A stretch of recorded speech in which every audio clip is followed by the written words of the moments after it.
இந்த போறப்பு தான் நல்லா ருசிச்சு பசி வயசை கிள்ளுது. சாப்பிடலாம் அடி. மணி வேற 10:45. சாப்பிட்டாதான் கதையாகும். சாப்பிடலாமா? சாப்பிடலானே.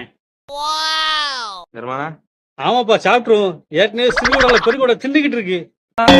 மணி 10:45 தாண்டிட்டு 2 மணி நேரம் வெயிட் பண்ணா சாப்பாடே சாப்பிடலாம். எப்படி பேசாம சாப்பாடே சாப்பிடலாம். எப்படி சரி நான் வெயிட் பண்ணுனேங்க. அது மதிய சாப்பாடுறா. அதே சாப்பாடா? சரி வாங்க, அது வரைக்கும் அந்த சர்ச்சுக்கு முட்டு போட்டு நடந்து வரும்.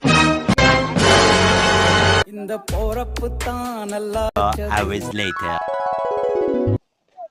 மணி 2:45 ஆயிட்டு. சாப்பிடலாம் அடி. சாப்பிடலாமா?